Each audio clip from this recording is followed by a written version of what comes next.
Bom dia a todos. Nós estamos começando agora a primeira palestra do nosso evento, nosso simpósio interdisciplinar sobre o sistema político brasileiro. E essa primeira palestra de abertura, nós temos a imensa honra de ter o ministro Luiz Roberto Barroso, que discursará, fará a palestra. Bom, eu vou começar eu vou organizar essa primeira palestra da seguinte forma: eu vou fazer uma breve apresentação do ministro, ele dispensa apresentações, depois eu passarei a palavra para o ministro, que falará por aproximadamente 45 a 50 minutos, depois as perguntas que vocês fizerem ao longo da apresentação ou da palestra serão apresentadas ao ministro, para que ele possa fazer suas colocações a respeito disso, e às 11h15, em ponto, nós vamos encerrar essa palestra. Ela será um pouco mais curta do que o previsto inicialmente, porque o ministro está com um outro compromisso, logo mais, também no Senado, inclusive, que precisará participar. Então, o nosso plano, então, são de 45, 50 minutos de apresentação, discussões 25 minutos e encerramento às 11h15. Então, para podermos aproveitar da melhor maneira possível esse evento, após agradecer a todos os presentes, os participantes à distância, né, desse evento, e ao ministro por nos dedicar o seu tempo valioso para fazer essa apresentação, eu vou, então, recordar rapidamente o currículo do ministro. O ministro Luiz Roberto Barroso é ministro do Supremo Tribunal Federal, é atualmente o presidente do Tribunal Superior Eleitoral, é professor titular de Direito Constitucional da Universidade do Estado do Rio de Janeiro, a UERJ, é mestre em Direito pela Universidade de Yale, nos Estados Unidos, é doutor e livre docente pela UERJ, foi Senior Fellow na Harvard Kennedy School em 2018, é um autor de muitos, numerosos livros e artigos de pesquisa, capítulos de livros, dentre os quais se destaca o curso de Direito Constitucional Contemporâneo. O ministro tem um currículo admirável, ele é um orgulho para nós brasileiros, e, para mim, em especial, eu tenho muito orgulho de tê-lo no Supremo. Então, eu vou concluir esse currículo relendo um dos votos que eu acho que se tornará parte da história do Supremo e da história do Brasil, quando dá ação a respeito do indulto de Natal. O ministro foi muito feliz em suas colocações, chamando a atenção para o fato de que corrupção, nas suas palavras, é crime violento praticado por gente perigosa. E disse ainda: o fato de o corrupto não ver nos olhos a vítima que ele produz não o torna menos perigoso. A crença de que a corrupção não é um crime grave e violento e que os corruptos não são perigosos nos trouxe até aqui, a esse quadro sombrio em que recessão, corrupção e criminalidade elevadíssima nos atrasam na história e nos retém como um país de renda média que não consegue furar o cerco. Eu acho que o ministro foi muito feliz em colocar essas palavras, e eu acho que é muito importante a gente sempre recordar isso aí. O Brasil parece que vai e vem, caminha um passo para frente, um passo para trás no combate à corrupção. É sempre bom a gente lembrar essas palavras. Mas, enfim, eu já estou tomando tempo demais dessa apresentação, então passo a palavra ao ministro. Agradeço muitíssimo, novamente, a sua participação no nosso evento, que traz muita luz e enriquece muito o nosso simpósio. Ministro, por favor.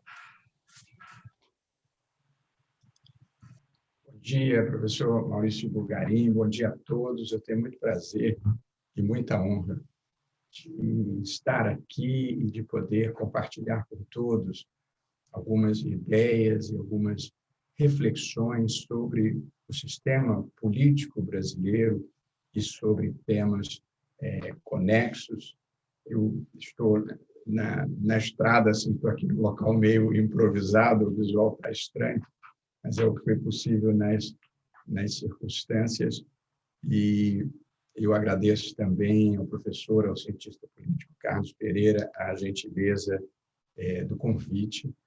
E, embora eu esteja, Maurício, presidente do TSE, esteja ministro do Supremo, eu sou mesmo professor de Direito Constitucional. Essa é a minha vida, essa é a minha profissão principal, eu diria. Até porque título de professor eu corri atrás e conquistei. O de ministro me deram.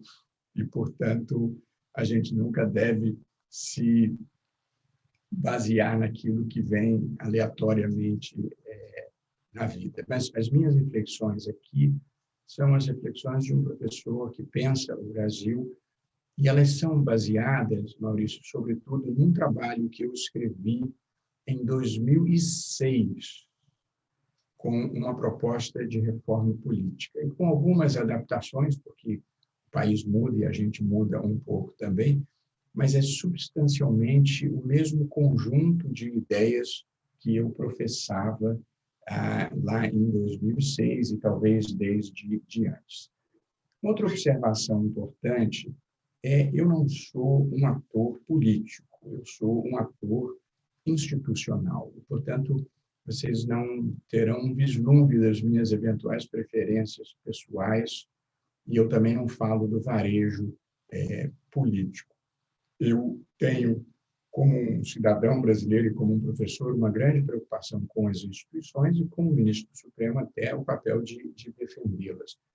E, portanto, eu gosto de participar do debate público, procurando diagnosticar os problemas das instituições e, na medida do possível, aprimorá-las dentro do debate público aberto que é próprio de uma sociedade democrática. E a terceira observação introdutória que eu gostaria de fazer é que, numa democracia, política é gênero de primeira necessidade. Não há alternativa à política. E, portanto, o nosso papel como cidadãos, como professores, como intelectuais, é o de procurar aprimorar a política para valorizá-la e para dignificá-la. Eu acredito muito sinceramente que a política é feita com idealismo, com espírito público, com compromissos com o país, é uma das atividades mais nobres a que alguém pode se dedicar. E, portanto, mesmo quando eu tenha, eventualmente, uma visão crítica do sistema, é uma crítica a favor e nunca uma crítica contra. Nós levamos muitas décadas na história brasileira sem democracia e sem política eficiente. E a verdade é que, na virada do século XX para o século XXI, no final do século XX, nós aderimos finalmente ao modelo que foi o modelo vencedor do século XX, que é o constitucionalismo democrático. O constitucionalismo democrático significa soberania popular, eleições livres, governo da maioria, poder limitado, Estado de Direito e respeito aos direitos fundamentais, inclusive ao mínimo existencial que cada um deve ter. E o constitucionalismo democrático, ele foi a ideologia vitoriosa do século XX, tendo derrotado todas as alternativas que se apresentaram, como foram o comunismo a partir da Revolução Russa de 17, o fascismo sob a liderança de Mussolini a partir dos anos 20 na Itália, o nazismo sob a liderança de Adolf Hitler a partir dos anos 30 na Alemanha, e depois, no pós-guerra, tivemos os regimes militares e tivemos até os fundamentalismos religiosos. Essas foram as alternativas que se apresentaram ao longo do século XX. Todas elas tinham um arranjo institucional diferente, porque no centro do sistema estava ou o partido, ou as Forças Armadas, ou o Alcorão. E, na verdade, prevaleceu o modelo que tem no centro do sistema a Constituição. Portanto, essa é a ideologia vitoriosa, esse é o arranjo institucional que funciona como um cenário para a nossa conversa, o constitucionalismo democrático. E eu ainda acrescentaria, nessa parte conceitual, Maurício, que a democracia contemporânea ela é feita de votos, de direitos e de razões. Democracia contemporânea tem 3 dimensões. A primeira dimensão é a da democracia representativa, cujo elemento central é o voto e cujos protagonistas são o Congresso Nacional e o presidente da República, que são os agentes públicos eletivos. A segunda dimensão é a democracia constitucional propriamente dita, cujo elemento central é o respeito aos direitos fundamentais e cujo protagonista é o Poder Judiciário, cuja cúpula está o Supremo Tribunal Federal. E a terceira dimensão da democracia é a da democracia deliberativa, cujo elemento central são as razões, os argumentos, o debate público, e cujo protagonista é a sociedade civil. Portanto, nós aqui hoje estamos discutindo a dimensão representativa da democracia, porque vamos falar do sistema político, mas estamos exercendo a dimensão da democracia deliberativa, que é o debate público entre pessoas que participam como livres e iguais da discussão política legitimadora das decisões que podem eventualmente vir a ser tomadas. Portanto, eu descrevi brevemente o cenário, me apresentei e descrevi brevemente o cenário sobre o qual nós vamos trabalhar. O nosso tema é o sistema político. A ideia de sistema político envolve 3 objetos diversos: o sistema de governo, o sistema eleitoral e o sistema partidário. E eu gostaria de falar um pouco sobre cada uma dessas dimensões.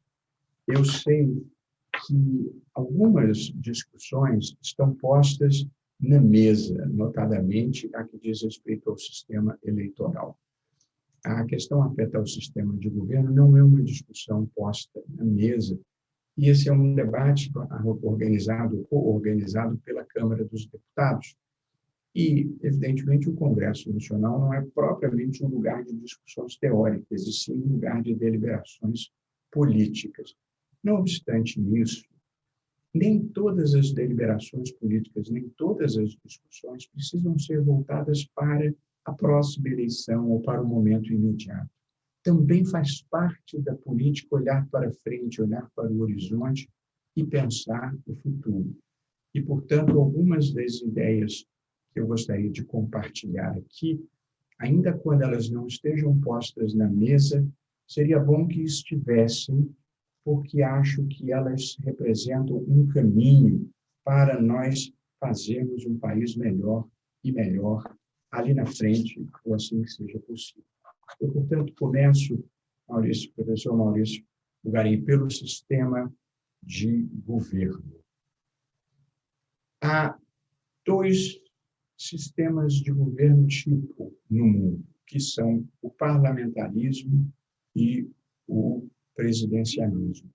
E há um modelo híbrido, que é o semipresidencialismo.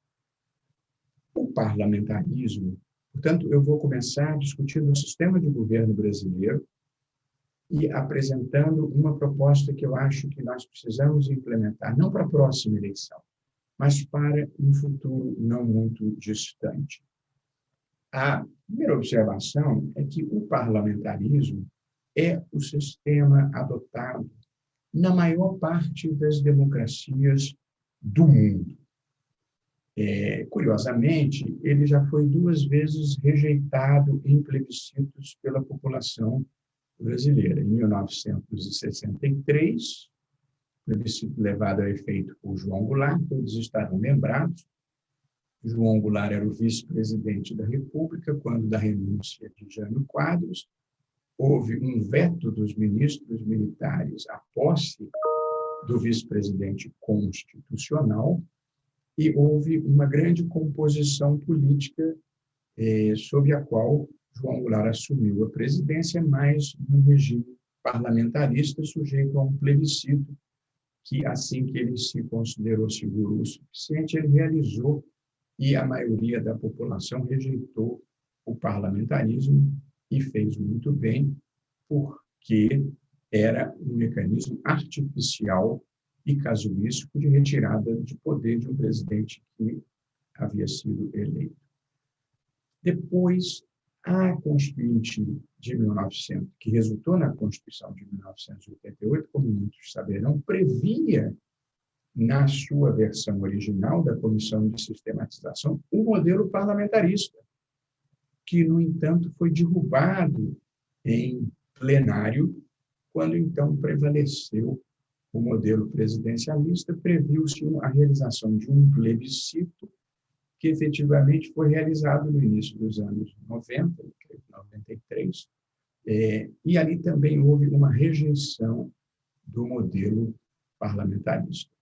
Portanto, há duas experiências brasileiras de rejeição desse modelo, mas ainda assim vale a pena entender muito brevemente como ele funciona. O parlamentarismo tem duas características importantes. Eu não vou aqui defender o parlamentarismo, mas é importante ter uma noção conceitual do parlamentarismo para a construção do modelo que eu quero aqui propor. A primeira característica do presidencialismo é um poder executivo dual, ou seja, em que há uma divisão entre chefe de Estado e chefe de governo. O chefe de Estado nos países parlamentaristas é ou um monarca, como é no Reino Unido, como é na Dinamarca, como é na Espanha, ou o chefe de Estado é um presidente da República eleito pelo voto indireto, como é na Alemanha e como é na Itália. Portanto, a primeira característica é a existência de um chefe de Estado, pode ser um monarca ou um presidente, eleito indiretamente, e o chefe de governo é um primeiro-ministro que governa com sustentação política do parlamento. É escolhido ou é aprovado pelo parlamento. E a segunda característica do parlamentarismo que eu gostaria de destacar é o que se chama de responsabilidade política do governo perante o parlamento. O que significa dizer que se o primeiro-ministro, chefe de governo, perder a sustentação política, perder o apoio da maioria do parlamento, ele pode ser destituído por um voto de desconfiança.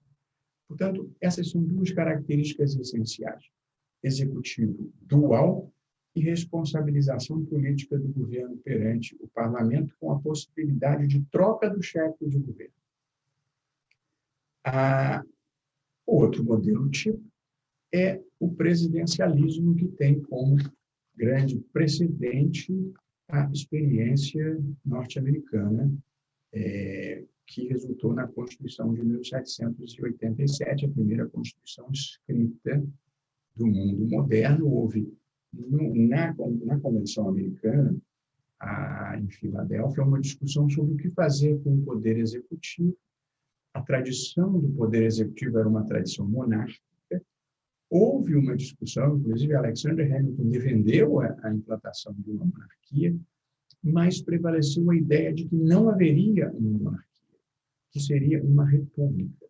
E aí colocou-se a questão da chefia do executivo e se optou pioneiramente por esta fórmula, que é a fórmula do presidencialismo, do presidente eleito pelo voto popular, embora nos primórdios não fosse propriamente um voto popular, era o voto dos senhores, dos fazendeiros, dos advogados e dos grandes proprietários.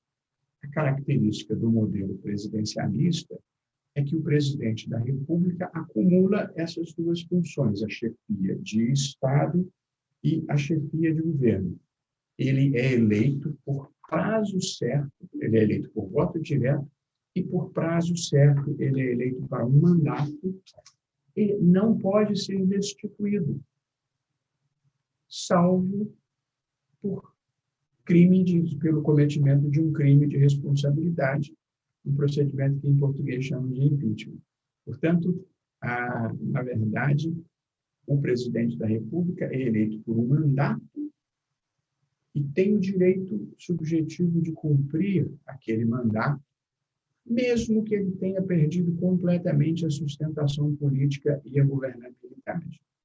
O que faz com que muitas vezes, não é incomum na América Latina, se utilize a fórmula nem sempre própria do impeachment para destituir chefes do executivo, não por crimes de responsabilidade, mas por perda de sustentação política.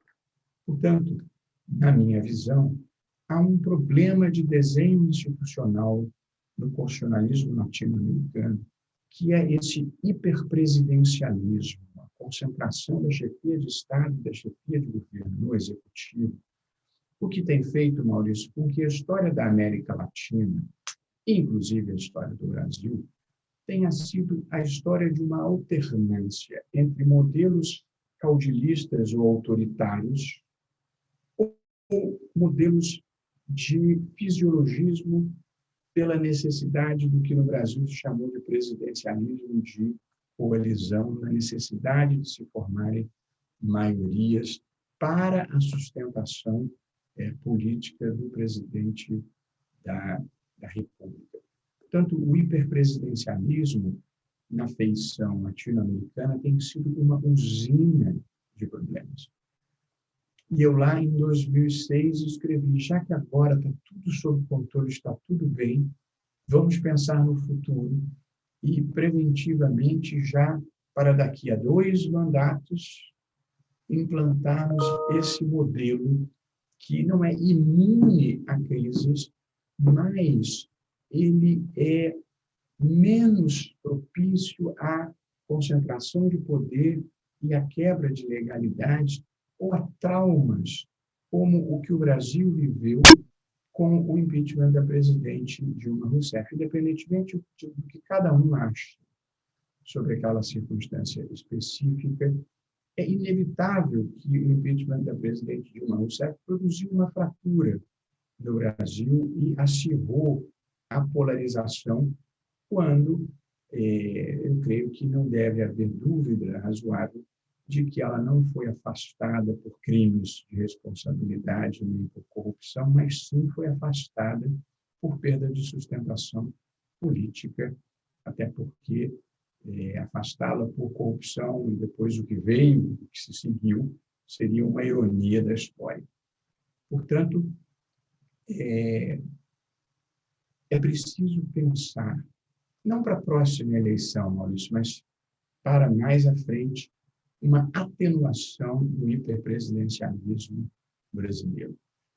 Há uma experiência que tem dado certo na França, desde os anos 60, e, sobretudo, em Portugal, desde a Revolução dos Cravos, que é um modelo que se pode apelidar de semipresidencialista. O semipresidencialismo é um modelo presidencialista. Portanto, nós não estaríamos subvertendo o sistema de governo, nem implantando o parlamentarismo, que já foi rejeitado 2 vezes pela população brasileira. Quais são as características do modelo presidencialista português?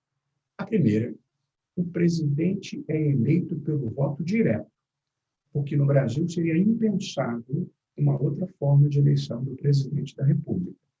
A eleição direta, você é jovem, mas eu estava lá, a campanha das diretas já foi um grande símbolo da superação da ditadura militar no Brasil. Foi o processo constituinte, o poder constituinte originário brasileiro foi marcado pelo povo na rua, empurrando a ditadura para a margem da história e pedindo para votar para presidente da República. Aqui no Brasil é impensável qualquer fórmula que não envolva a eleição direta para presidente da República. Portanto, o modelo semipresidencialista que eu proponho e que é o que se adota em Portugal, o presidente é eleito pelo voto direto e, portanto, tem uma carga de legitimidade democrática própria. Em segundo lugar, o presidente tem competências importantes, competências de Estado.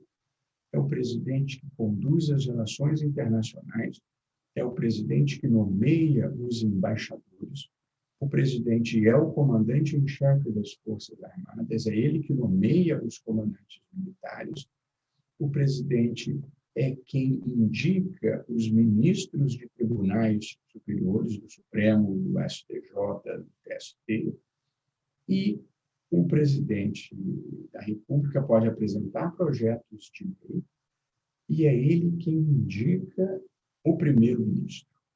Ou seja, ele indica quem vai ser o chefe de governo. Porém, este primeiro-ministro depende de aprovação pelo Congresso Nacional. Normalmente será um membro do Congresso Nacional, ou pode eventualmente não ser, dependendo da conjuntura política, mas tem que ter a sustentação do Congresso Nacional. E será o primeiro-ministro quem desempenhará o papel de chefe de governo e da administração e conduzirá o varejo político da vida de um país como o Brasil, que precisa de tantas transformações, e é o primeiro-ministro que vai participar nesse fronte inóspito da política, das aprovações das medidas, da construção de alianças e, eventualmente, e aí esse é ponto importante, esse primeiro-ministro pode perder a sustentação política. E aí vem as características do parlamentarismo que a gente está importando, digamos, para o modelo semipresidencialista, que é esse executivo dual, divide chefe do Estado e chefe do executivo, e a possibilidade de destituição legítima e institucional e não traumática do primeiro-ministro por um simples voto de confiança do parlamento, se ele tiver perdido a sustentação política. Mas o presidente, ele não participa do varejo político, ele não está sujeito a essas turbulências da política. E mesmo que o primeiro-ministro caia, o presidente continua com o seu mandato a prazo certo como fiador da estabilidade institucional e da continuidade do regime democrático. Portanto, essa é a inovação que eu acho que nós deveríamos implantar no Brasil para 2026, para que já não haja mais nenhum interesse posto na mesa. Estamos falando da próxima eleição. Eu defendo essa ideia desde 2006, publiquei um artigo, depois publiquei como separado de um livro, está lá a prova, e eu propunha que esse modelo fosse implantado, escrevi em 2006, e propus que ele fosse implantado a partir de 2014.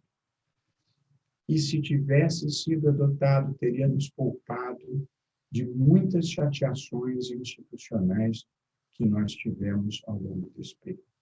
Portanto, esse é o primeiro ponto. Lembram que eu falei que o sistema político envolve o sistema de governo, que é parlamentarismo e presidencialismo, o sistema eleitoral, que é o majoritário e proporcional, e o sistema partidário, que é como os partidos são constituídos e como eles funcionam. Esse foi o nosso primeiro capítulo, o capítulo dedicado ao sistema de governo, e eu estou aqui propondo uma atenuação do hiperpresidencialismo brasileiro com aumento do poder do Congresso, em última análise, pela divisão entre a chefia de Estado e a chefia de governo. É claro que as críticas são sempre assim, não, mas os partidos não estão constituídos com solidez suficiente. Tal. A gente precisa ousar na vida e acho que esse modelo vai estimular, assim eu penso, uma maior autenticidade partidária, desde que combinado com algumas outras providências. E agora nós passamos a nossa conversa para o segundo dos 3 tópicos, que é o sistema eleitoral.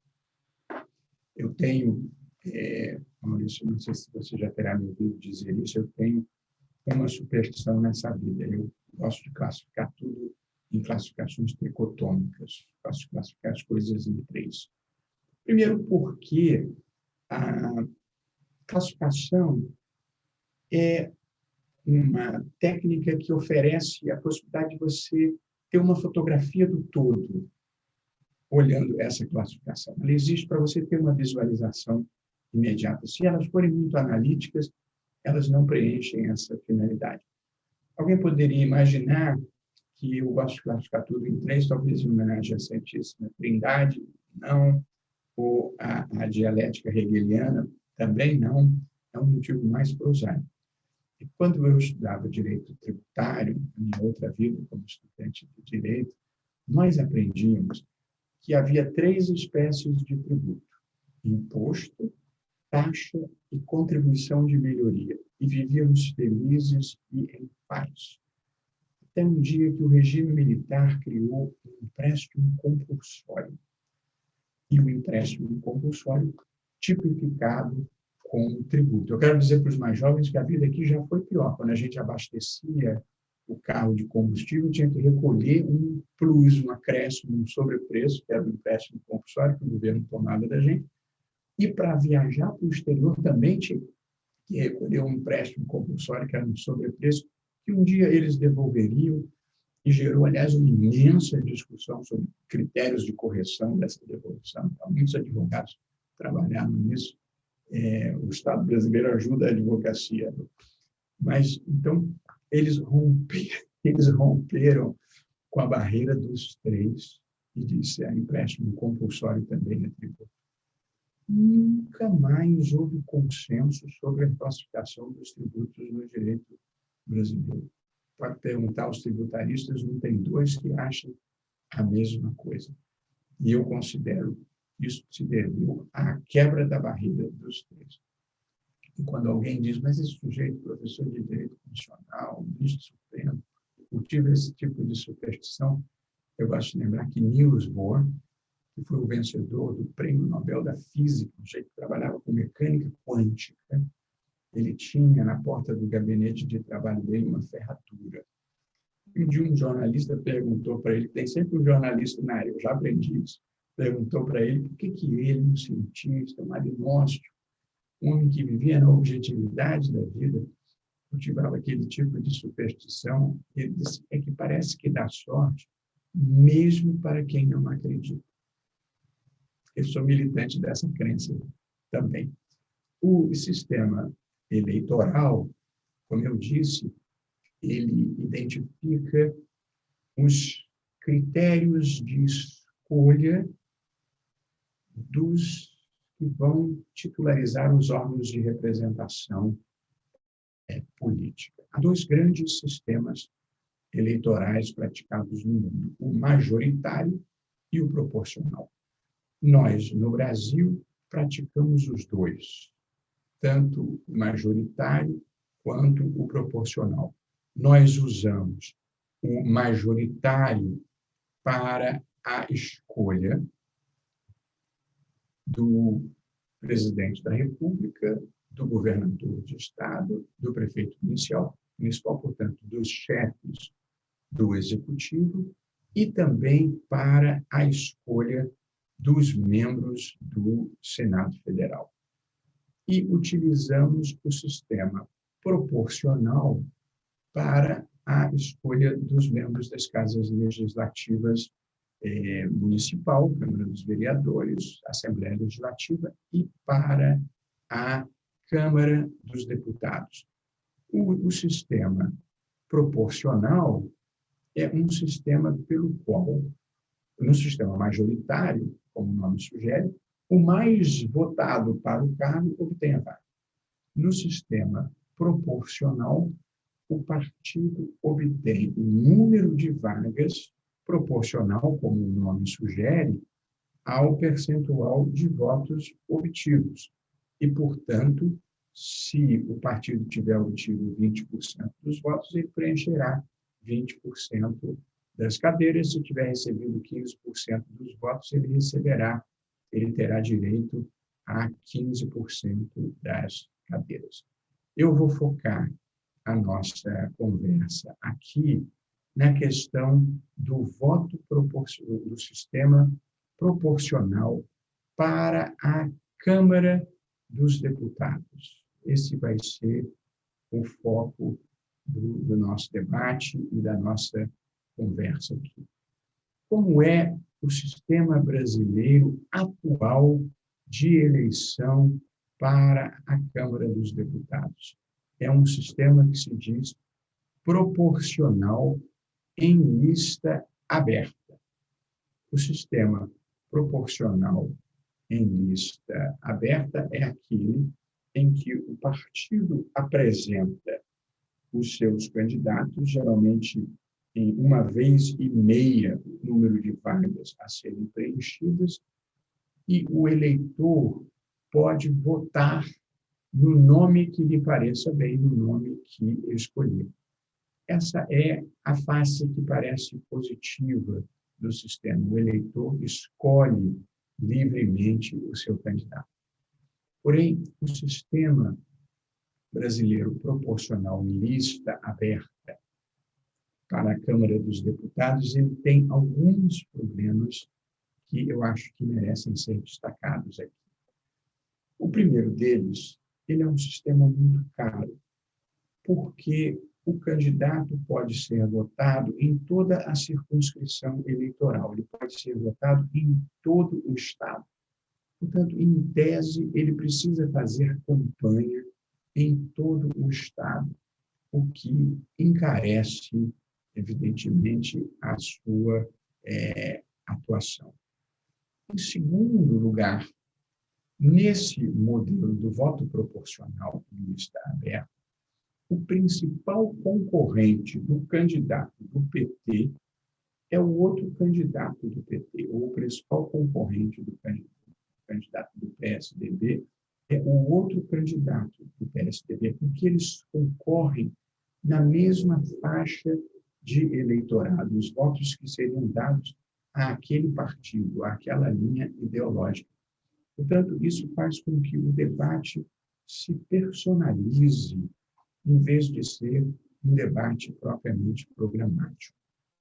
E há um terceiro problema nesse sistema brasileiro de voto proporcional em lista aberta, que é o seguinte: menos de 10% dos candidatos são eleitos com votação própria. Porque como é que funciona o sistema proporcional em lista aberta? O eleitor vota no candidato que ele quer, mas, no fundo, o voto vai para o partido. E os mais votados do partido é que entram. Portanto, você calcula o chamado quociente eleitoral. Você divide o número de votos válidos pelo número de cadeiras a serem preenchidas e vai encontrar o quociente eleitoral. Cada vez que o partido teve votação para preencher o quociente eleitoral, ele preenche uma vaga. De modo que, se ele tiver direito a 5 vagas, os 5 mais votados do partido é que entram. Mas lembrando, o voto é dado no candidato, mas no fundo ele vai para o partido. E o que acontece na prática? Menos de 10% dos deputados eleitos são eleitos com votação própria. Mais de 90% são eleitos pela transferência do voto partidário. Embora o sistema proporcional tenha aspectos positivos de representação das minorias, na prática, tem-se um sistema em que o eleitor não sabe quem ele elegeu, porque 90% dos votos dados pelo eleitor não elegem ninguém, eles vão para o partido. E o eleito, o candidato, ele não sabe exatamente por quem ele foi colocado lá. Portanto, nós temos um sistema de baixa representatividade, em que o eleitor não sabe quem ele colocou no parlamento, e o parlamentar não sabe exatamente por quem que ele foi colocado lá. De modo que eu vejo problemas no sistema eleitoral que nós adotamos para a Câmara dos Deputados, que é o sistema proporcional com voto em lista aberta, que temos praticado sobre a Constituição de 1988. Quais são as alternativas existentes no mundo a esse modelo? Porque essa é uma matéria, antes que alguém tenha uma ideia completamente original, os modelos existentes já são praticados em diferentes partes do mundo. Portanto, o primeiro é um sistema majoritário puro, em lugar do proporcional em lista aberta. Esse majoritário puro, nas eleições para os órgãos legislativos, se converte em voto distrital, é o chamado voto distrital puro, que é o sistema praticado nos Estados Unidos, é o sistema praticado no Reino Unido, é o sistema praticado na França. Como é que funciona? Você divide a circunscrição ou o estado, conforme o caso, na quantidade de distritos correspondente ao número de vagas que você tem que preencher. Portanto, se aquele estado tem 12 vagas, você divide o estado em 12 distritos, cada partido lança o seu candidato em cada distrito, o mais votado obtém a vaga. Esse é o sistema distrital puro. Ele tem algumas vantagens, ele barateia o custo das eleições, ele aumenta a representatividade do candidato, porque o eleitor sabe quem é o parlamentar representante do seu distrito, mas ele tem algumas desvantagens. Ele, como qualquer sistema majoritário, dificulta a representação das minorias, ou seja, se um candidato tiver 51% dos votos e o outro 49%, quem teve 51% leva tudo e os 49% ficam sem nenhuma representação. Esse é um ponto negativo. E o outro é que você, de certa forma, paroquializa, municipaliza muito o debate político, porque ele acaba girando em torno dos interesses daquele distrito específico e, às vezes, não em torno das grandes questões nacionais. Mas essa é a primeira possibilidade, é praticado em países de democracia consolidada, como esses que eu mencionei. Há um segundo modelo, que é um pouco uma combinação do majoritário com o proporcional, que é o chamado sistema distrital misto, praticado em países como a Alemanha e como o Japão. Como é que funciona esse sistema, explicando bem grosso modo? A Câmara dos Deputados tem metade dos seus integrantes eleita pelo voto distrital majoritário e a outra metade eleita pelo voto partidário. Portanto, o eleitor tem direito a 2 votos. Ele vota no seu candidato do distrito e ele vota no partido da sua preferência. Vamos tomar como exemplo o estado de São Paulo, que tem direito a 70 deputados federais na Câmara dos Deputados e tem, arredondando, 35 milhões de eleitores. Portanto, como funcionaria o sistema distrital misto num estado como São Paulo? 35 vagas seriam preenchidas pelo voto distrital e 35 vagas pelo voto partidário. Então, você dividiria o estado de São Paulo em 35 distritos, de mais ou menos 1 milhão de eleitores cada um. Cada partido lançaria o seu candidato no distrito e os candidatos fariam campanha, não para 35 milhões, mas para 1 milhão de eleitores no âmbito do seu distrito. Qual é a vantagem desse modelo? Ele barateia, como eu já disse, campanha para 1 milhão e não para 35, e ele aumenta a representatividade. O distrito passa a saber quem o representa. Bom, qual é a dificuldade desse sistema? Primeiro, preciso democratizar internamente os partidos para a escolha dos candidatos do distrito, que, a meu ver, deveriam ser por primárias. E, segundo, a definição dos distritos, o traçado dos distritos também envolve dificuldades. Essa é uma briga aqui nos Estados Unidos, uma briga permanente e constante pela demarcação, que seria uma competência da justiça eleitoral, que pode ter acertos e erros, mas não tem um viés partidário. Portanto, metade eleita pelo voto do distrito e a outra metade eleita pelo voto partidário. Tem gente que prefere o PSL, tem gente que prefere o PT, tem gente que prefere o PSDB. Então, o partido teria uma lista. Aí a gente cai nessa discutível, polêmica questão da lista fechada, que é o partido apresentar uma lista como é em boa parte das democracias que adotam o sistema proporcional. O que nós propusemos no TSE, Maurício, uma proposta oficial do TSE, é o seguinte: o partido pode elaborar a sua lista, de modo que quem quiser votar no partido, votando apenas na legenda, o voto significa que se votou naquela ordem. Porém, faculta-se ao eleitor votar no candidato da sua preferência, se ele quiser. Em vez de votar na lista partidária, ele vota no seu candidato. E se o candidato preencher o quociente eleitoral com votação própria, ele fura a lista. E, portanto, você permite uma combinação dos dois modelos e supera um pouco o preconceito com relação à lista fechada. A lista fechada, que num país em que ainda não há democracia interna nos partidos, com muita frequência, ela enfrenta resistências.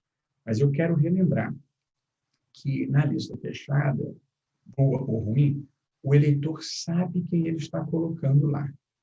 Ao passo que na lista aberta ele vota em quem ele quer, mas elege quem ele não sabe. Porque o voto não vai para o seu candidato, o voto vai, no fundo, para o partido. Tanto que o professor Jorge Avelino, importante cientista político, baseado hoje em São Paulo, ele propõe uma mudança do sistema para que o eleitor seja obrigado a votar primeiro no partido e depois no candidato. É uma proposta que ele mesmo me fez e tem mérito. Eu já estou enfrentando tantas dificuldades, desde o voto impresso até distritão, não posso comprar mais essa sutileza no debate político, mas é uma ideia importante, vinda de um estudioso relevante. Mas, então, o distrital misto funcionaria assim. Mas, no fundo, Maurício, o voto distrital misto, como a gente propõe no TSE, uma proposta oficial, é proporcional. Porque o que vai determinar o número de cadeiras do partido é o voto que você deu no partido. Então, vamos supor que o partido tem direito a 20 cadeiras, fez 20% dos votos. E o partido elegeu 11 nos distritos. Então, entram os 11 eleitos do distrito e mais os 9 da lista partidária. Portanto, é uma proposta que sequer exige emenda à Constituição, porque a Constituição prevê que o sistema seja proporcional na eleição para a Câmara dos Deputados. Se você mantiver o sistema proporcional, você nem precisa de emenda constitucional, o que facilita. Já há um projeto aprovado no Senado e em tramitação na Câmara com uma fórmula parecida com essa, o que simplificaria a vida. E há uma terceira possibilidade, Maurício, que eu não considero boa, e acho que, no geral, eu não cheguei a conversar internamente com todos, mas acho que a maioria dos ministros do TSE também não seriam simpáticos, embora essa seja uma matéria de competência do Congresso Nacional, que é o chamado distritão, que é um voto majoritário puro. Esse precisa de emenda à Constituição, porque a Constituição diz que a Câmara dos Deputados será eleita pelo sistema proporcional. O distritão, ele é um voto majoritário, só que em vez de você dividir em distritos, o estado inteiro é o distrito, de modo que os candidatos mais votados obtêm a vaga. Todo mundo faz campanha por si. Qual é, digamos, a única vantagem? É que o eleitor passa a saber quem ele colocou lá. Portanto, tem um ganho de representatividade. Mas as perdas são elevadas. A primeira é o custo. Você não barateia. Talvez você até aumente o custo das eleições, você tem que fazer campanha no estado inteiro. E a segunda, e grave, é uma absoluta falta de representação das minorias, porque apenas os candidatos mais votados vão entrar, de modo que, vamos supor que os candidatos mais votados tiveram 30% ou 40% da totalidade dos votos, de modo que 70% ou 60% da população fica sem representação nesse modelo, além de dificultar muito a renovação da Casa Legislativa. De modo que eu e muitos não vemos com simpatia o distritão, e além do que ele personaliza as eleições e enfraquece os partidos. Também tem essa circunstância que merece ser destacada. Portanto, não tenho muita simpatia pessoal, e acho que o TSE está um pouco, pelo sistema chamado distritão. Esses são os modelos que existem, o proporcional em vista peça, o distritão misto e o distritão. Acho que essa é uma discussão muito importante e eu acho que se prevalecer, como eu gostaria que prevalecesse o distritão misto, não era para agora também. Acho que a gente deve saltar uma eleição para não fazermos nenhuma mudança que impacte o próprio pleito. A gente, no Brasil, precisa desenvolver o hábito de pensar um pouco mais à frente.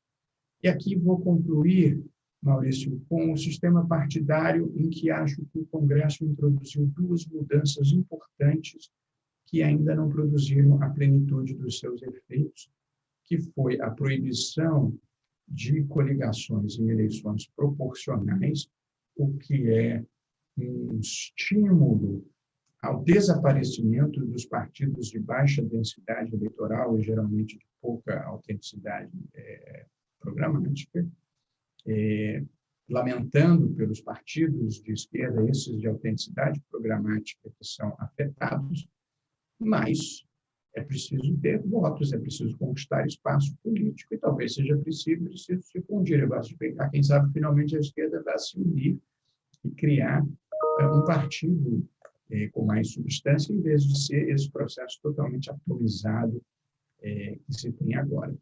E a cláusula de barreira, que, embora ela seja escalonada até 2030, pode nos ajudar a ter um sistema partidário com uma quantidade de partidos mais razoável do que esses 24 com funcionamento no Congresso e mais de 70, ou mais de 35 que existem, e outros 35 pedindo para serem constituídos, o que faz com que os partidos passem a ser um business privado, o que evidentemente é indesejável numa democracia. Acabou o meu tempo, de modo que eu não vou falar nem de financiamento eleitoral, nem de voto impresso, embora eu tenha votado desfavoravelmente ao financiamento eleitoral por empresas, por razões que não vou ter tempo de explicar agora, mas acho que o sistema está melhor agora, inclusive com melhor distribuição de recursos entre os candidatos, como pesquisas já demonstraram, e o voto impresso, quem tiver interesse, eu vou falar daqui a pouco no Senado Federal sobre esse assunto, e, portanto, todos são muito bem-vindos. Eu queria agradecer de coração pelo convite para participar desse evento e poder compartilhar algumas ideias e reflexões com todos. Eu acho que o debate público de qualidade, hoje em dia, é um requisito indispensável das democracias e nos ajuda a pensar um país melhor e maior. Não precisa ser para amanhã ou depois, embora a gente tenha pressa, mas a gente também pode pensar em medidas que não sejam para a próxima eleição, que seja para o país dos nossos filhos e dos nossos netos. Gratíssimo pelo convite, pela oportunidade, e me coloco à disposição de todos para o debate. Muito obrigado, ministro. É muito bom a gente ter um acadêmico na sua posição para mostrar para a gente que os debates precisam ser menos de coração, né, menos acalorados e mais de razão. Eu costumo colocar nos meus cursos que se uma pergunta tem uma resposta imediata, rápida e clara, é porque provavelmente ela não é interessante. Qualquer problema realmente interessante, ele tem muitas vertentes, a gente precisa pensar com cuidado, então fujam daquelas pessoas que são os donos da verdade, que sabem tudo sobre tudo, ou o problema é muito simples, ou a pessoa está enganada. Se o problema é realmente interessante, ele tem diferentes vertentes, a gente precisa pensar profundamente sobre eles. A dimensão temporal é importante, reformas precisam ser pensadas para o futuro, realmente, como o senhor comentou.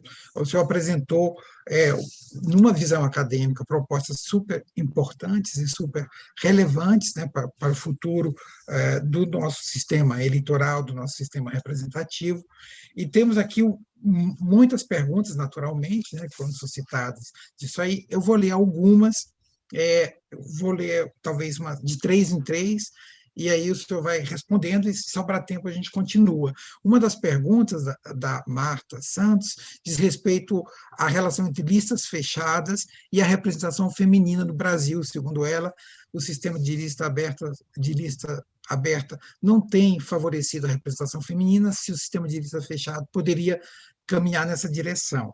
Eu complemento essa pergunta pensando, chamando a atenção para o fato de que é importante a gente pensar na representação feminina, mas também é importante a gente pensar no bom funcionamento, né? A gente deve escapar de questões muito específicas de categorias ou de minorias. Outra pergunta diz respeito à estabilidade institucional feita aqui com a introdução do semipresidencialismo. A pergunta não serão necessárias outras condições, independentemente da adoção do gabinete? Naturalmente, o senhor já respondeu a isso, né? Isso é uma parte desse jogo de xadrez, né? A gente precisa complementar, tem outras coisas que são independentes, mas eu adicionaria a essa pergunta uma questão que está por trás de uma certa reação negativa a mudanças no desenho institucional brasileiro, que é a falta de confiança nos partidos que existem no país, né? Quando a gente pensa em parlamentarismo, semipresidencialismo, a gente está pensando, estamos dando mais, talvez, autonomia ou mais força ao legislativo, e a gente não confia nos partidos. Quando a gente pensa em lista fechada, a mesma coisa, né? Ou modelo distrital misto, em que existiria alguma espécie de lista fechada, a gente sempre pensa, será que a gente pode confiar nesses partidos, né? E aí tem a questão da galinha e do ovo, né? O sistema vai melhorar os partidos, mas a gente não gostaria que os partidos melhorassem antes, que a gente pudesse confiar mais neles. Essa é uma pergunta que permeia essa discussão de reforma. E a terceira pergunta que eu vou colocar de Vitor Pimenta, como se fazer uma reforma eleitoral com segurança jurídica? Aí vem aí uma questão para o senhor como ministro do STF, já que o STF sempre interrompe quando se busca a desfragmentação, a exemplo do caso de 2006, quando declararam inconstitucional a cláusula de barreira. Então, vamos parar por aqui, o senhor poderia responder essas perguntas, e sobrando tempo a gente continua mais um pouco. Ok, mas muito obrigado. Respondo, então, primeiro a pergunta da Marta sobre se as listas fechadas favoreceriam ou desfavoreceriam a representação feminina. Eu preciso dizer, Maurício, pedindo todas as vendas aqui, que eu acho que a ampliação da representação feminina é um projeto que nós devamos efetivamente buscar, e mesmo tenho conduzido no TSE. Fizemos o ano passado, não há tempo para a eleição municipal, e agora estamos lançando este ano de novo campanhas por maior participação das mulheres na política, liderada pela Camila Pitanga, que graciosamente estrela a nossa campanha. E, infelizmente, tivemos que acrescentar, Marta, também uma subcampanha contra a violência de gênero, que aumentou muito nas últimas eleições. Eu sou a favor, Marta, de um sistema. Nós temos hoje no Brasil uma reserva de vagas de 30% para candidaturas femininas. Eu sou a favor da manutenção disso, talvez até da ampliação progressiva, e sou a favor da reserva não de candidaturas, mas de vagas. E queria dizer que essa é a tendência mundial. No México, eu estive lá como observador das eleições, as listas partidárias têm que ser paritárias, um homem e uma mulher, um homem e uma mulher. E agora, na Constituinte chilena, metade das vagas foram reservadas para homens e metade das vagas para as mulheres. Mas, Maurício, o mais surpreendente é que eles tiveram que tirar mulheres, ou seja, como eles combinaram de ser metade, houve mais mulheres eleitas do que homens. Tiveram que tirar, se não me engano, 11 mulheres. Eu acho que as listas deveriam, muito possivelmente, Marta, como eu imaginaria, ter um critério de alternância, homem e mulher, porque não é só uma questão de justiça de gênero, é que as mulheres agregam valor ao debate público, agregam virtude. A criação é feita do masculino e do feminino, porque cada um tem suas características, os seus atributos, e a vida deve ser dual e equilibrada mesmo. Portanto, eu não vejo um problema na lista partidária, porque acho que ela deveria ser alternada, homem e mulher. A segunda pergunta veio sem um nome, mas é a questão da estabilidade institucional. Eu acho que a gente talvez pudesse ter uma válvula de segurança, tipo, o primeiro-ministro não pode ser destituído em menos de 6 meses ou de um ano, para evitar um entra e sai, o que acontece na Itália, que ali, embora a Itália seja parlamentarista.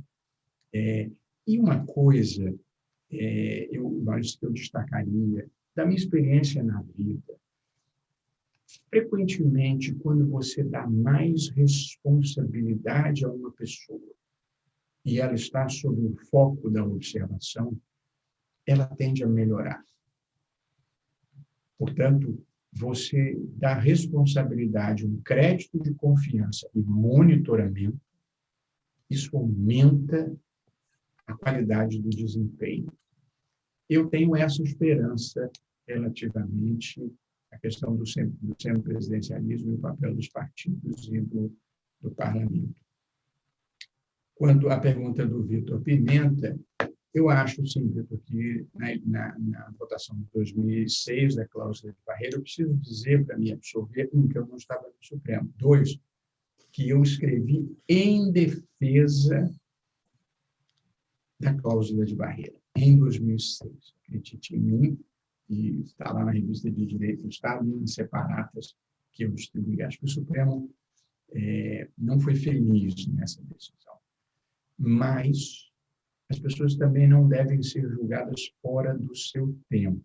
Embora eu colocasse essa decisão em qualquer futura antologia de equívocos judiciais, eu, no entanto, observo que muitos dos partidos, inclusive e sobretudo partidos de esquerda, mas partidos com uma tradição, foram ao Supremo pedir pela derrubada da cláusula de barreira, porque eles seriam dizimados, acabariam os partidos de esquerda. E houve uma certa sensibilidade a esse discurso, o que se revelou um equívoco, porque fomentou a multiplicação partidária. Na vida, no entanto, é muito mais fácil comentar o videotape do que decidir no aqui e agora. Mas eu certamente capitularia essa decisão como um equívoco que atrapalhou o desenho institucional partidário brasileiro. Acho que a defesa das instituições, como eu faço, não me obriga a defender erros, e acho que aí houve realmente uma decisão equivocada. Acho que temos ainda um pouquinho de tempo, Maurício. Vai dar para nós conversarmos mais algumas questões. Quando eu não digo o nome, é porque é um nome institucional que aparece aqui. Por exemplo, a próxima pergunta tem a ver com o seu próximo debate. Talvez eu queira deixar para depois, então, isso. É de gestão e educação. Diz qual é o problema do voto impresso se até as máquinas de cartão de crédito emitem uma versão impressa do valor pago. Outra pergunta, novamente do Vitor Pimenta, ele diz, ministro, o senhor acha que ao declarar, é um dos tópicos que o senhor não teve tempo de falar, mas ao declarar inconstitucional as doações de pessoa jurídica, além da intromissão de competência, não foi um ato de jogar água suja com o bebê junto e abrir o caminho ao Caixa 2? Então, é uma pergunta bem perspicaz, porque a gente que estuda economia, a gente sabe que não basta a gente proibir as coisas para as coisas deixarem de acontecer, né? E realmente a proibição tende a favorecer o Caixa 2. E, finalmente, uma pergunta mais leve, talvez poderia ser para a gente concluir, é de Jerus Araújo, pergunta, o ministro poderia indicar um livro para leitura? Então, com isso, eu passo mais 3 perguntas para o senhor. Vamos lá. Qual é o problema do voto impresso? O problema são tantos, eu vou só falar 2.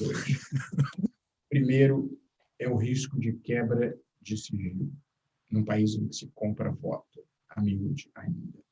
Qual é a proposta?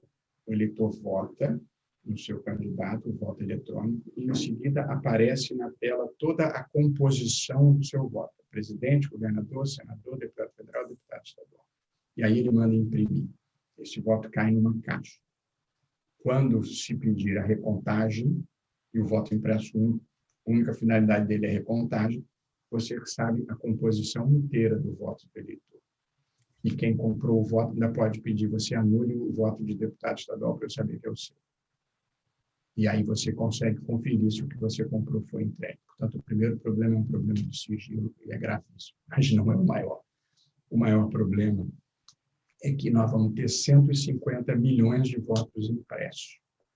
E aí vamos ter que transportá-los no país da milícia, do PCC, do Comando Vermelho e dos Amigos do Norte. Então, vamos ter um país em que se rouba carga. Depois nós vamos ter que guardar esses votos num país em que as urnas apareciam engravidadas, as urnas desapareciam. Essa é a história brasileira. E depois, a única finalidade do voto impresso é ser recontado. Então, vamos imaginar que o candidato a presidente da República, ele questiona o resultado e peça recontagem. Então, nós vamos recontar manualmente 150 milhões de votos com aquelas mesas apuradoras que tínhamos antes, em que some urna, aparece urna, some voto, aparece voto, come o voto. Portanto, mas na Alemanha não é assim, sorte deles, eles nunca tiveram esse problema com o voto impresso, mas sempre tivemos voto de cabresto, mapismo, eleição a bico de pena, voto formiguinha, urnas que apareciam grávidas, urnas que desapareciam, votos que eram em branco e que viraram votos para algum candidato. Portanto, a história brasileira com voto de papel é uma história trágica, de modo que você vai criar um mecanismo de auditoria, que é o voto impresso, menos seguro do que o objeto da auditoria, que é o voto eletrônico, sendo que o sistema que nós praticamos já tem 10 etapas de auditoria, todas com a participação dos partidos políticos. Só que os partidos políticos confiam tanto no sistema que eles nem mandam os seus técnicos. Agora deviam mandar. De modo que, no momento em que o programa é elaborado e assinado pelos partidos, basta o técnico dizer o programa está correto, porque é o único momento de manipulação humana na urna eletrônica é o programa. Tudo o mais é um desdobramento. E tem zerésima, tem boletim de urna, tem teste de integridade, enfim, há muitos mecanismos de auditoria. O único que não presta é o voto impresso.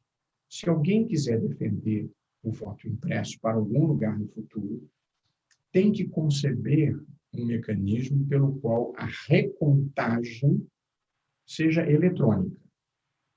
Aí, talvez. Mas recontagem manual no Brasil, sorry. Financiamento por empresa e intromissão. Primeiro, falar de aumento de caixa 2 é brincadeira. Se nós olharmos o passado brasileiro, quem não tiver, quem tiver interesse, devia ler o livro A Organização, da Madu Gaspar, para saber como funcionava o caixa 2 no modelo de financiamento empresarial. Aquilo, sim, era o caixa 2. Tem uma passagem em que ela narra que um dos achacados diz para uma liderança do partido: pelo amor de Deus, vocês precisam concentrar o achaque, não pode vir cada um me pedir um dia. Para vocês terem uma ideia de como era feia a coisa. Qual eram os problemas que levaram o Supremo a decidir em nome da Constituição, isso é em nome da intromissão, em nome da moralidade administrativa? Era um sistema em que a empresa podia tomar dinheiro emprestado no BNDES e financiar o candidato da sua preferência. Portanto, podia usar dinheiro público para financiar os seus candidatos e pagava um pedágio para receber o empréstimo. Então, tinha um pedágio para receber o empréstimo e mais o pedágio do financiamento. Uma vergonha. Esse era o modelo padrão. Segundo, a empresa podia apoiar os três. Como aconteceu? A mesma empresa apoiava a candidata Dilma, o candidato Aécio e a candidata Marina. Se estava apoiando os três, evidentemente não estava exercendo um direito político para quem acha que a empresa tem direito político. Se estava apoiando os três, ou foi achacada, ou estava comprando favores futuros. Qualquer uma das possibilidades é muito ruim. E, em terceiro lugar, não havia nenhuma restrição a que a empresa que financiou a campanha depois pudesse ser contratada diretamente pela administração vencedora, de modo que o favor privado da doação de campanha era pago com o dinheiro público do contrato administrativo. De modo que não houve intromissão nenhuma, não há nenhuma Constituição no mundo que possa tolerar esse tipo de indecência, de imoralidade. A única coisa que eu concordo é que se a empresa pode ou não participar do financiamento eleitoral é uma questão política. Mas naquele modelo era uma questão constitucional e gravíssima. Mas a democracia deve ser um exercício de cidadania e não de poder econômico. Portanto, eu não tenho simpatia mesmo pelo financiamento por empresa. A última pergunta, Jerusa Araújo, qual era o ponto mesmo, Maurício? A indicação de um livro para nós lermos. Bom, sobre o Brasil em geral, o professor Gil deu um livro recém-lançado, chama-se Sem Data Vendor. Não é sobre direito, é um livro de reflexões sobre o Brasil. E sobre direito eleitoral, seria delicado para mim indicar um livro, tem muita coisa boa. Deixa eu prestigiar. Eu tenho uma assessora notável, que é a Roberta Gresta, e ela ajudou a organizar uma coleção recente com todos os temas eleitorais. Portanto, aqui eu consideraria essa sugestão. Mas dos autores comerciais, eu teria problemas de fazer uma indicação comercial, Maurício. Mas eu vou ter que muito obrigado. Para o meu debate lá do voto impresso. Tem mais alguma pergunta assim, última que eu não possa deixar de responder? Diga lá. Eu acho que não.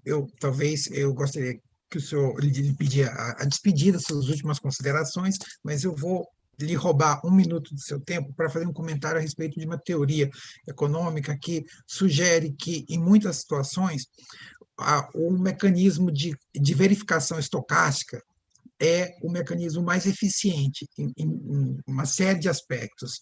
E o que seria um mecanismo de verificação estocástica no caso desse debate sobre o voto impresso?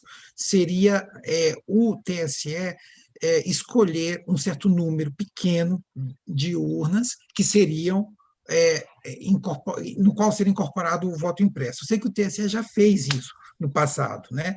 Mas agora as tecnologias estão mais avançadas. Esse número seria pequeno, talvez 1%, alguma coisa assim, e seria estocástico no sentido de que ninguém saberia qual urna teria esse voto, essa configuração. E aí essas urnas elas seriam naturalmente auditadas. Assim, a gente teria um mecanismo para ver se está tudo batendo corretamente. Não seria previsível, porque ninguém saberia qual urna iria ter esse mecanismo incorporado, seria econômico e daria resposta a essa preocupação social com alguma coisa impressa, algum controle de segunda ordem aí desses votos. Mas eu deixo isso no ar. Não, deixa eu posso responder rapidinho? Veja, já existe. Eu tenho desesperadamente tentado informar a população em meio à onda de desinformação. Nós fazemos, no dia das eleições, exatamente o que você acaba de propor, mas, na verdade, as urnas são distribuídas a todas as sessões eleitorais. São cerca de 500 mil urnas, mas se distribuem, tem um estoque para repor, vamos supor, 450 mil urnas são distribuídas.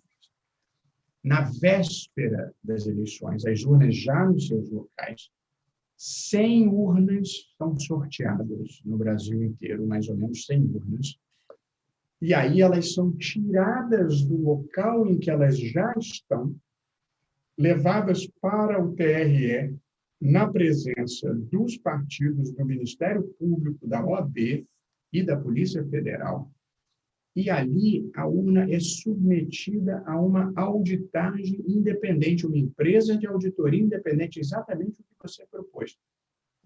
E aí o que é feito? Num ambiente controlado, com filmagem. Tem-se o voto na cédula, o voto, tudo filmado, é cantado e inserido na urna eletrônica e impresso lá na ponta final, e a empresa de auditoria independente verifica se o que saiu é idêntico ao que entrou.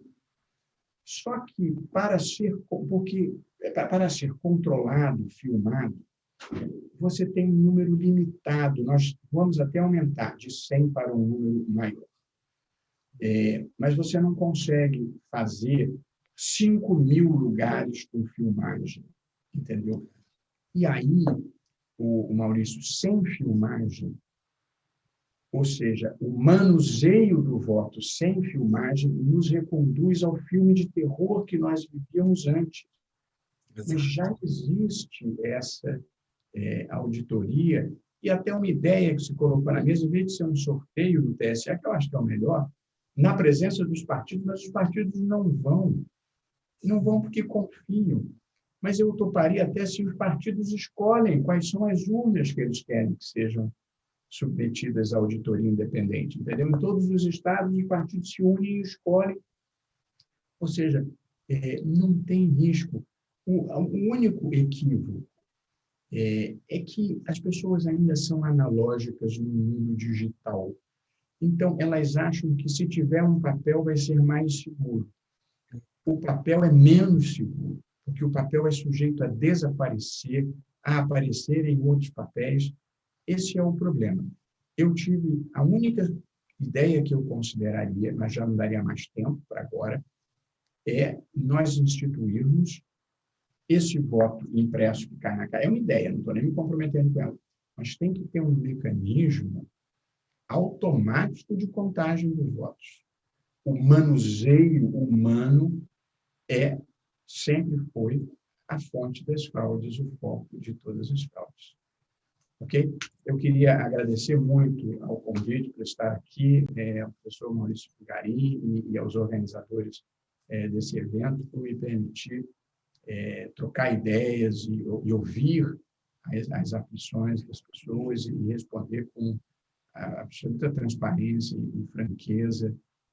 Eu não sou candidato, viu, Maurício, a nada, nem agora, nem pretendo ser no futuro. Meu único compromisso é com o Brasil, de fazer um país melhor.